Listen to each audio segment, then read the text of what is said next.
Vamos a tener la lectura de la palabra en San Mateo capítulo 5. Vamos a mirar el versículo 6. Estamos estudiando las bienaventuranzas. Ya vimos el verso 3, bienaventurados los pobres en espíritu, porque de ellos es el reino de los cielos. Vimos también esa segunda bienaventuranza en el versículo 4, bienaventurados los que lloran, porque ellos recibirán consolación. Hace una semana hablamos acerca de la bienaventuranza que tienen los mansos, porque ellos recibirán la tierra por heredad.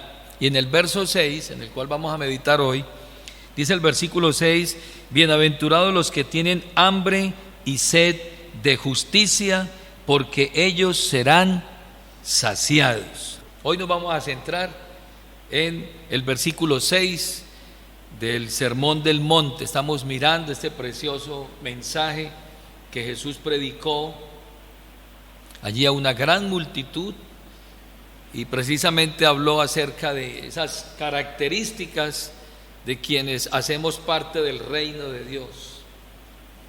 Tenemos entonces aquí una respuesta para lo que hemos venido analizando y considerando a lo largo de estas reuniones.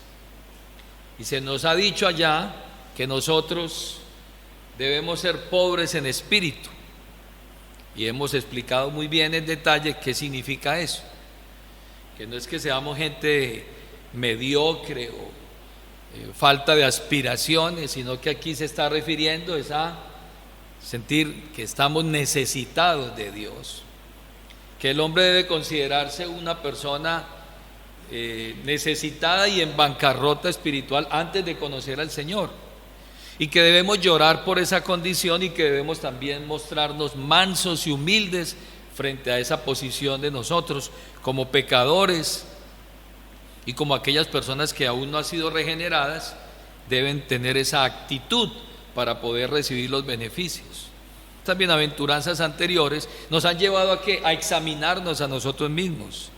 Cuando decimos bienaventurados los pobres en espíritu, nos estamos mirando introspectivamente, pero ahora vamos a comenzar a mirar cuál es la solución a esa situación, a esa bancarrota espiritual. Ese consuelo está en quién y en qué, y por ello hay un cierto cambio aquí del enfoque de las bienaventuranzas. Entonces, quizás la forma más sencilla de mirar estos versículos es analizar cada una de las palabras que están aquí en este texto. Bienaventurados los que tienen hambre y sed. Hablar acerca de la justicia y mirar cómo nosotros somos saciados. Entonces vamos a mirar, a bosquejar este versículo. Número 1, vamos a ver la idea equivocada. Buscar primero la felicidad, es una idea equivocada. Número 2, ¿qué es la justicia? Número 3, hambre y sed, que son necesidades inaplazables. No son necesidades ligeras, son necesidades inaplazables. Y número 4, una respuesta inmediata. Dice el texto, serán saciados. Esos 4 puntos vamos a delinearlos entonces en esta noche.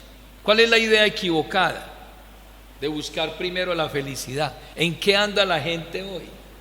¿Cuál es la filosofía hoy en el mundo? El mundo hoy busca la felicidad. Y este es el significado de la obsesión que la gente tiene por los placeres de este mundo. La gente está buscando los placeres porque cree que los placeres los hacen felices. Y eso nos muestra entonces el movimiento incansable de las personas buscando la diversión, el entretenimiento, el descanso, los placeres, tratando de encontrar ¿qué? La felicidad. Y esa búsqueda la están colocando en lo material. Esa es la meta y el objetivo hoy de las personas. Ese es el enfoque hoy de las personas. Vemos que aún el marketing de los productos están encaminados ¿a qué? A que la gente sea feliz. Hasta la lavadora que le venden a usted le dice para que seas más feliz. Este es el auto con que tú vas a ser más feliz. Vas a ir a vacacionar para que seas más feliz. Y todo está en pro ¿de qué? De la felicidad. Es la raíz de todas las obras, de todo lo que la gente hace. Es la raíz de los esfuerzos humanos, del empeño humano. Todo está destinado ¿a qué? A la felicidad, a la satisfacción personal. Pero aquí hay una gran contradicción, y es que entre más buscan la felicidad, más se alejan de ella. Y hoy, por lo que vemos, la evidencia de este mundo es que el hombre es cada vez más infeliz, es cada vez más infeliz. Entonces vemos aquí que hay mucha gente, incluso en las iglesias, que parece estar pasando la vida y vienen a las iglesias para buscar la felicidad. No, es que yo tenía una vida así, así, y vengo a la iglesia para buscar la felicidad. Y se envuelven en una religión basada en las relaciones sociales, en los eventos, en los movimientos, porque ellos van buscando la felicidad y buscan bienaventuranzas y van de reunión en reunión, de evento en evento, pero no se detienen a mirar cuál es la verdadera esencia de la felicidad. La buscan y anhelan y la quieren, están hambrientos, están sedientos, pero tampoco la consiguen. Uno ve a muchos cristianos hoy frustrados, amargados, tristes. Eso le pasó al pueblo de Israel en el tiempo antiguo. Ellos estaban buscando la felicidad, ¿en dónde? En cosas pasajeras. En Jeremías capítulo 2, el versículo 11 al 13, el Señor hace una sentencia contra el pueblo y utiliza al profeta para que les diga a ellos que ellos están buscando la saciedad, la satisfacción en el lugar ¿qué? El lugar equivocado. Jeremías capítulo 2, el verso 11, el Señor da una declaración. Dice: ¿acaso alguna nación ha cambiado sus dioses aunque ellos no son dioses? Sin embargo, mi pueblo ha trocado su gloria por lo que no aprovecha. Escuche bien, no aprovecha. Es decir, tenían la idea trocada, equivocada. Verso 12: espantaos cielos sobre esto y horrorizaos, desolaos en gran manera, dijo Jehová. ¿Por qué? Porque dos males ha hecho mi pueblo. Me dejaron a mí fuente de agua viva y cavaron para sí cisternas rotas que no retienen el agua.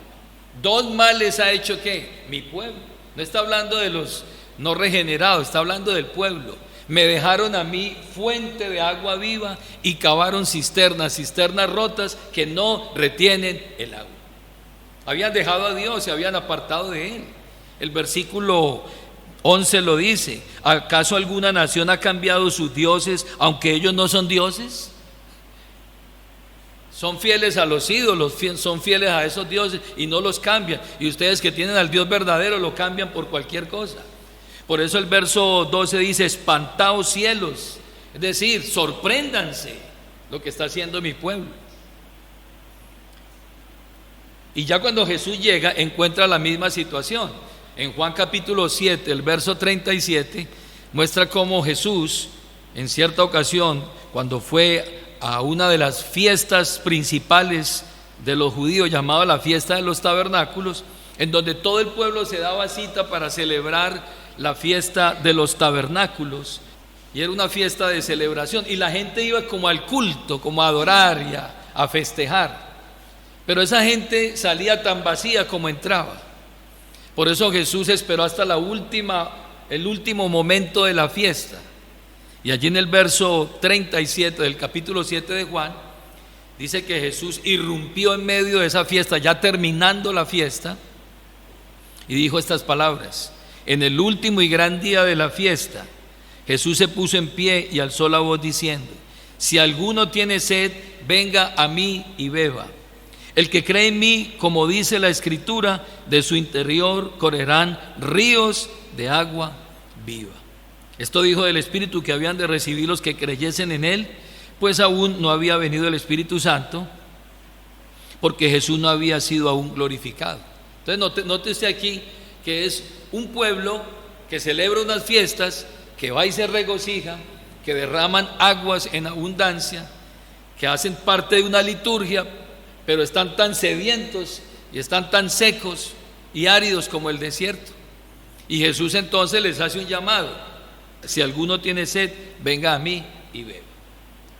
Entonces esa es la constante en el hombre. El hombre puede estar rodeado de mucha gente y puede estar inmerso en una religión, pero puede estar seco, puede estar sediento. Jesús habló también con una mujer. La Biblia no dice su nombre, se le conoce como la mujer samaritana, capítulo 4 de Juan. Y en ese diálogo que hace con ella, una mujer religiosa también, una mujer que subía al monte Gezirín a adorar, era samaritana. Ellos tenían otro lugar de adoración. Ella incluso sabía que el Mesías iba a venir, porque ella le dijo a Jesús: sabemos que el Mesías venga, y cuando Él venga nos va a decir todo lo que nosotros somos. Conocía, tenían el pozo de Jacob, donde ella constantemente iba a sacar agua. Pero esa mujer, que aunque era religiosa y sabía, entre comillas, adorar, pero en el versículo 13 del capítulo 4, a esa mujer el Señor le dice, respondió Jesús y le dijo: cualquiera que bebiere de esta agua volverá a tener sed, mas el que bebiere del agua que yo le daré no tendrá sed jamás, sino que el agua que yo le daré será en él una fuente de agua que salte para vida eterna. Esa mujer había bebido del agua de los deleites de este mundo, de la religión, de la falsa adoración, y el Señor ahora la está invitando para que ella beba de la verdadera agua. Entonces, hermanos, nosotros no estamos hechos para tener hambre y sed de experiencias. No estamos hechos para tener hambre y sed de felicidad. No debemos colocar las bienaventuranzas y la felicidad en primer lugar. No, lo que la Biblia dice es: bienaventurados los que tienen que hambre y sed de justicia, no de felicidad. La felicidad es un resultado, pero no es el objetivo. Es la consecuencia, pero no es el objetivo. Claro, cuando uno tiene a Cristo en su corazón, aquí no estamos diciendo que la felicidad es mala. No, la felicidad es buena, pero no es nuestro objetivo, es la consecuencia, es el resultado ¿de qué? De buscar otras cosas. La Biblia entonces es clara y dice: bienaventurados los que tienen ¿qué? Hambre y sed de justicia, porque ellos serán saciados. Entonces, en primera instancia podemos decir que la idea equivocada es buscar primero la felicidad. La felicidad es una consecuencia, no es el objetivo. En segunda instancia, hermanos, preguntémonos qué es la justicia. ¿De qué está hablando aquí el texto? Esta justicia no se trata de la justicia humana, no se trata del discurso de los políticos, de los estadistas. No se trata de esa justicia, de esa, entre comillas, justicia social que nos pinta la sociedad hoy. La idea mundana que se centra en el hombre mismo y lleva al orgullo fariseo o al orgullo de una nación o de un país frente a otro por considerarse mejor que el otro. No está hablando de esa justicia. No está hablando de esas justicias personales. No está hablando de esas justicias que tenían los fariseos. La justicia que conduce a ufanarse, a enorgullecerse, como en algún momento lo hizo Pablo cuando estaba en la religión, que él esgrimió esas justicias personales.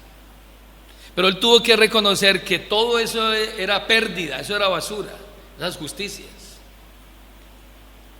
Esa justicia que el hombre esgrime era la justicia que mostraban los fariseos. Cuando ellos subían a adorar al templo, ellos mostraban sus justicias personales.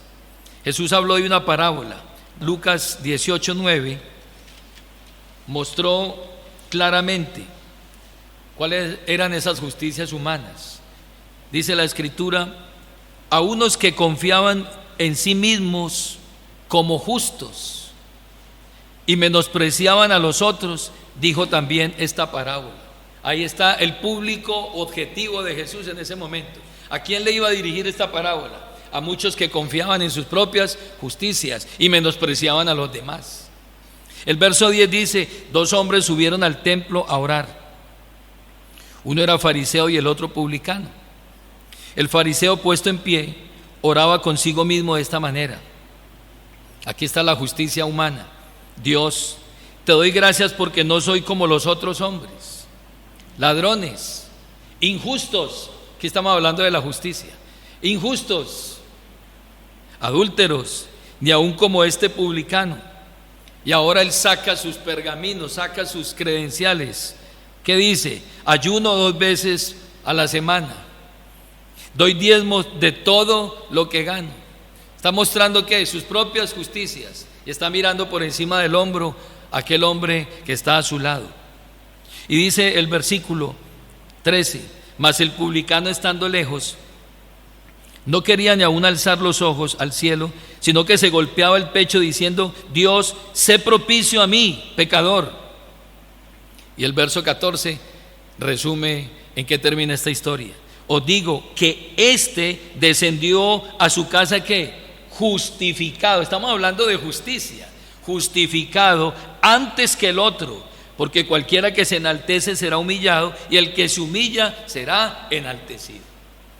Entonces, bienaventurados los que tienen hambre y sed de justicia. No se está refiriendo a estos que colocan sus credenciales, colocan sus pergaminos, colocan lo que hacen, colocan incluso su religión, sus prácticas religiosas.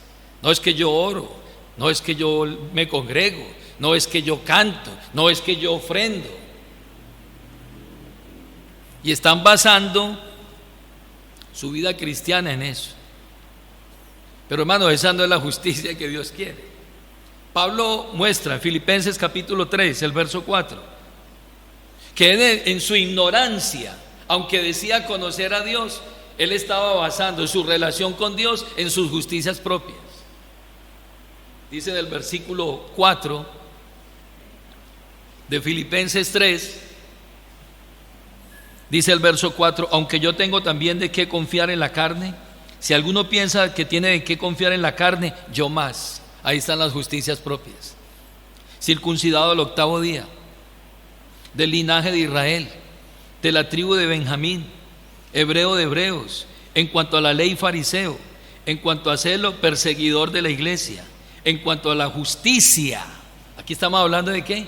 Bienaventurados los que tienen hambre y sed de ¿qué? De justicia. En cuanto a la justicia que es en la ley, irreprensible. Pero cuantas cosas eran para mí ganancia, las he estimado como pérdida por amor ¿a quién? A Cristo.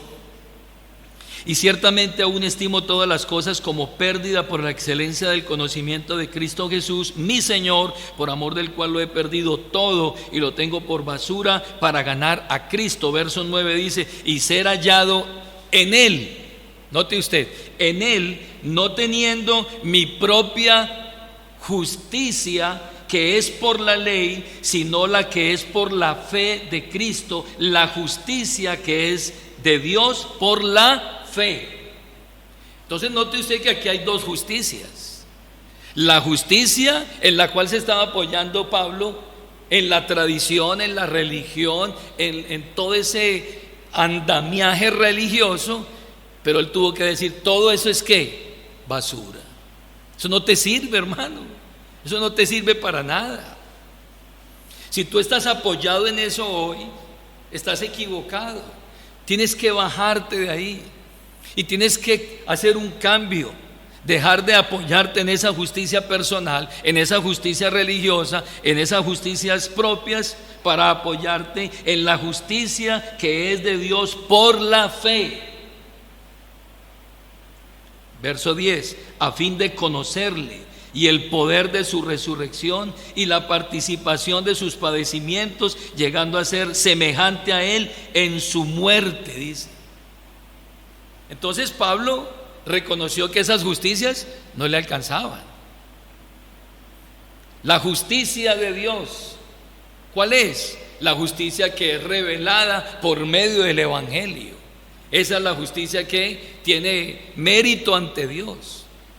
En Romanos 1:17 Pablo dice: porque en el Evangelio la justicia de Dios se revela por fe y para fe, como está escrito, mas el justo por la fe vivirá. ¿Dónde encuentro la justicia de Dios? ¿En dónde se revela la justicia de Dios? En el Evangelio.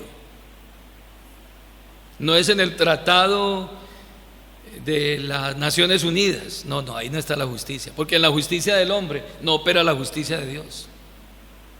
No, es a través del Evangelio. Si usted quiere conocer la verdadera justicia, la justicia que tiene mérito ante Dios, tiene que verla a través del Evangelio, tiene que ir a las Escrituras. Y usted sabe que el Evangelio es una persona, Cristo. La justicia de Dios es Jesucristo, esa es la justicia de Dios. Vaya ya a Romanos 10. Pablo muestra quién es la justicia de Dios. ¿Quién es la justicia de Dios? Capítulo 10 de Romanos, el verso 3. ¿Qué le pasó a los judíos? Se equivocaron. Ellos pusieron su confianza en sus justicias propias. Mire lo que dice el verso 3 de Romanos 10. Hablando de los judíos dice: porque ignorando la justicia de Dios y procurando establecer la suya propia, no se han sujetado a la justicia de Dios. Porque el fin de la ley es ¿quién? Cristo. ¿Para qué? Para justicia a todo aquel que cree. Esa es la justicia de Dios. Porque de la justicia que es por la ley, Moisés escribe así: el hombre que haga estas cosas vivirá por ellas. Pero la justicia que es por la fe dice así: no digas en tu corazón, ¿quién subirá al cielo? Esto es para traer abajo a Cristo. ¿O quién descenderá al abismo? Esto es para hacer subir a Cristo de entre los muertos. Mas ¿qué dice? Cerca de ti está la palabra en tu boca y en tu corazón. Esta es la palabra de fe que predicamos. ¿Cuál es la palabra? Que si confesares con tu boca que Jesús es el Señor y creyeres en tu corazón que Dios le levantó de los muertos, ¿serás qué? Serás salvo. Porque con el corazón se cree para justicia, pero con la boca se confiesa para salvación. Pues la Escritura dice: todo aquel que en él creyere no será avergonzado, porque no hay diferencia entre judío y griego.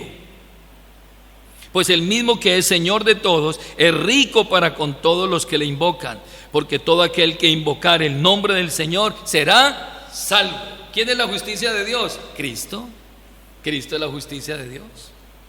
Los judíos se apoyaron ¿en quién? En sus justicias. Verso 3: ignorando la justicia de Dios, procuraron establecer la suya propia. Hermano, es que yo soy bueno, es que yo soy bautizado, es que yo me congrego, es que yo hago esto y lo otro, y yo hago. Y hoy hay creyentes tristemente equivocados, poniendo su confianza y su justicia ¿en quién? En sus obras.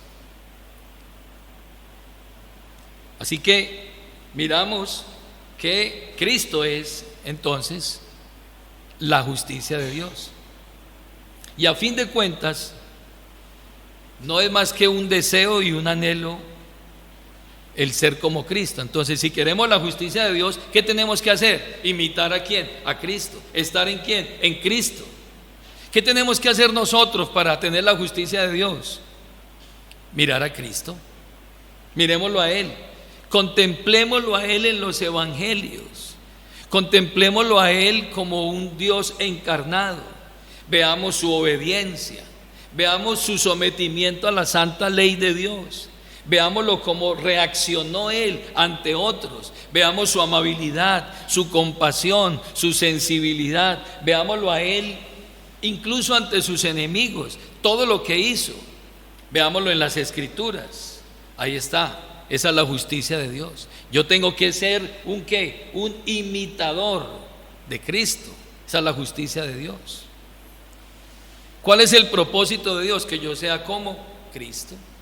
Y si yo imito a Cristo, entonces estoy cumpliendo ¿qué? La justicia de Dios. Romanos 8:29 dice que a los que antes conoció, también los predestinó para que fuesen hechos conforme a la imagen de su Hijo, para que Él sea el primogénito entre muchos hermanos. Esa es la meta, ser como ¿quién? Como Cristo. Él es la justicia de Dios, Él es nuestra justificación. Romanos 3:18: por tanto nosotros todos, mirando a cara descubierta como en un espejo la gloria del Señor, somos transformados de gloria en gloria en la misma imagen. ¿Imagen de quién? De Cristo, como por el Espíritu Santo. Entonces, hermanos, ¿quién es la justicia de Dios? Cristo. ¿Qué es la justicia de Dios? Cristo. Él es la justicia de Dios. ¿Dónde está revelada esa justicia? En el Evangelio. ¿Dónde quedan nuestras justicias? A un lado, en el tacho de la basura. ¿Cuál es la justicia? La justicia que es por la fe. ¿En quién? En Cristo. Esa es la justicia. Esos son los bienaventurados, los que tienen que hambre y sed de justicia. ¿Qué significa entonces tener hambre y sed de esa justicia? De Cristo. De Cristo. Usted sabe que el hambre y la sed son necesidades inaplazables. Usted lleva 3 días sin comer y usted no puede decir, no, pues yo voy a dejar así, yo como la otra semana. No, eso es inaplazable. O sea, usted tiene que comer sí o sí. Usted tiene que tomar agua sí o sí. Son necesidades inaplazables. Usted puede dejar de usar calzado, eso no le va a pasar nada. Si tengo 3 o 4 pares de zapatos, pues tengo uno y no importa. Y hay muchas cosas que no son indispensables, pero el hambre y la sed, como el oxígeno, son inaplazables. Así que cuando el Señor dice, bienaventurados los que tienen hambre y sed, está hablando de algo que es inaplazable. ¿Tienen hambre de quién? De Cristo. Hambre de una necesidad. ¿Qué significa eso? Quiere decir que tenemos conciencia de nuestra necesidad, de nuestra profunda necesidad. Es un hambre que duele, es un hambre que causa anhelo, es un hambre verdadera, es algo que sigue en aumento y llega un momento en que lo va desesperando a usted, ¿cierto que sí? Te va sintiendo el decaimiento. Recuerdo que mi padre tenía una característica, era cuando él tenía hambre, se le iba la voz. Y él llegaba a mi casa y le hablaba a mi madre, y mi madre decía, no has almorzado. Porque él venía, Mariela, no tenés algo para comer. Ya venía el hombre, porque él era diabético. Entonces él tenía que estar comiendo a toda hora y aplicándose insulina. Pero cuando él dejaba de comer, él perdía energía, perdía fuerza. Y hermano, tener hambre y sed de la justicia de Dios nos quiere decir que nosotros tenemos que desesperarnos, tenemos que sentir desespero. No sé si usted ha llegado tarde, no pudo desayunar, no pudo almorzar por quehaceres, y usted llega, ¿qué hay para comer? Y usted llega a la cocina y empieza a destapar ollas, abre el refrigerador y mira, y si le ponen algo usted se lo come. Y a veces ni uno dice, bueno, esto no me gusta, pues yo me lo como porque el hambre es mucha. ¿Cuál es el hambre que usted y yo tenemos por las cosas de Dios? Por la justicia, por Cristo, por ser imitadores de Él. El salmista sintetizó esta hambre en una frase que conocemos. Vaya ya al Salmo 42. Él mostró gráficamente esa necesidad. Como el ciervo brama por las corrientes de las aguas, así clama por ti, oh Dios, el alma mía. Mi alma tiene sed de Dios, del Dios vivo. Y pregunta, ¿cuándo vendré y me presentaré delante de quién? De Dios. Eso es un gemido, eso es una necesidad. Esa gente que tiene esa necesidad son bienaventurados, son dichosos, son felices. Y mire el Salmo 63, vuelve el salmista y expresa esa necesidad, esa hambre. Verso 1: Dios mío eres tú, de madrugada te buscaré. Mi alma tiene sed de ti, mi carne te anhela en tierra seca y árida donde no hay aguas. ¿Para qué? Para ver tu poder y tu gloria, así como te he mirado en el santuario. Porque mejor es tu misericordia que la vida, mis labios te alabarán. Que hay un hombre que está sediento, necesitado. ¿Tú estás sediento de Dios? ¿Tú estás hambriento de Dios? ¿Estás hambriento de la palabra o estás hambriento de otras cosas? Tristemente muchos creyentes hoy están hambrientos de otras cosas, como lo veíamos al principio, hambrientos de éxito, hambrientos de felicidad, hambrientos de otra cosa, y están buscando en el lugar equivocado. Pero para sentirse realmente saciados, tenemos que hacerlo de la mejor manera. John Nelson Darby, un predicador y profesor bíblico, dijo estas palabras: cuando el hijo pródigo tuvo hambre, fue a alimentarse de bellotas, pero cuando se sintió morir de hambre, fue a su padre. Esta es la situación. Tener hambre y sed quiere decir estar desesperado. Morir de hambre, sentir que la vida se acaba, caer en la cuenta de la necesidad apremiante de ayuda y de necesidad por Dios. Mientras el pródigo tenía plata y tenía cómo gastar, pues él no buscó. Pero dice este escritor que cuando sintió morir de hambre, ¿fue a quién? A su padre. ¿Estás yendo al padre? ¿O te estás yendo para otro lado a entretenerte? No. Si tenemos una necesidad, hay que hacer lo que dijo el pródigo: me levantaré e iré y le diré a mi padre: Padre, he pecado contra el cielo y contra ti. Y se fue a buscar al padre, y el padre ya lo estaba ¿qué? Esperando. Pero tuvo que sentir la agonía, tuvo que sentir el hambre profunda. Y frente a eso, hermanos, hay una respuesta inmediata. Es el último punto hoy. Respuesta inmediata. ¿Qué pasará con aquellos que tienen hambre y sed desesperada de Cristo? ¿Qué dice el texto? Serán saciados. Impresionante. Es automático, es contundente. ¿Sabe qué se necesita para conseguirla? Esa respuesta, esa saciedad.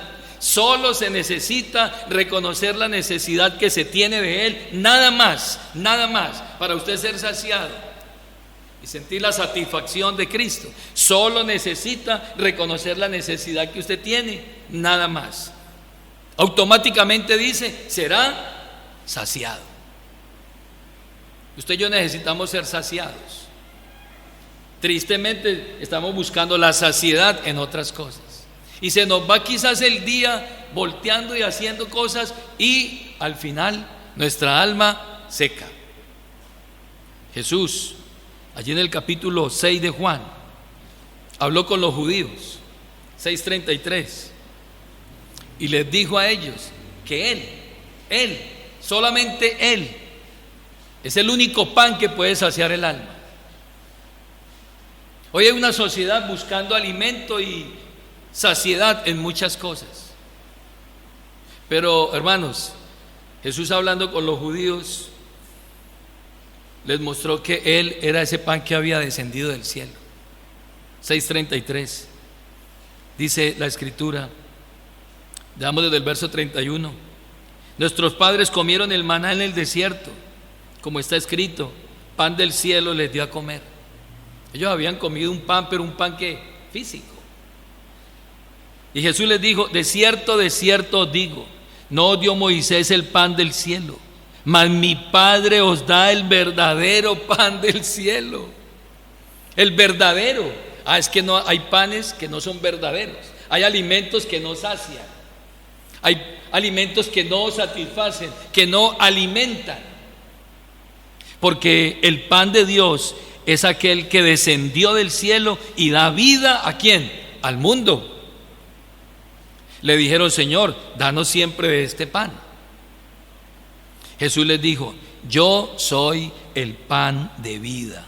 Escuche este texto poderoso, verso 35. Jesús les dijo: yo soy el pan de vida. El que a mí viene nunca tendrá hambre, y el que en mí cree no tendrá sed jamás. Ahí está el pan, ahí está la saciedad. Entonces, ¿por qué el mundo anda desesperado? Porque están buscando en el lugar equivocado. Están haciendo lo de la samaritana. Jesús le dijo: cualquiera que bebiere esa agua volverá a tener sed, pero el que bebiere el agua que yo le daré no tendrá sed jamás. Jesús le dijo a los judíos, en el último y gran día de la fiesta, Jesús se puso en pie y dijo: el que tenga sed, venga a mí y beba. Y aquí le está diciendo a los judíos: yo soy el verdadero pan que descendió del cielo. El que venga a mí, entonces nunca tendrá hambre, y el que crea en mí no tendrá sed jamás. Hermanos, nosotros tenemos, escúcheme bien esto, tenemos en la mano la solución para este mundo, para el hambre, para la hambruna de este mundo. Esta es una promesa absoluta, de modo que si tenemos verdaderamente hambre y sed de justicia, seremos ¿qué? Saciados. Saciados. No cabe duda alguna, el Señor no nos va a dejar salir con las manos vacías. Asegurémonos, hermanos, en esta noche de no tener hambre y sed de otras cosas. Hambre y sed de justicia. Anhelar ser como Cristo. Y entonces conseguiremos eso. Y conseguiremos también las bienaventuranzas.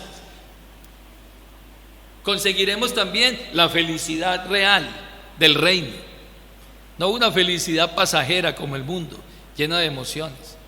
Pero hay que buscar con desesperación esto.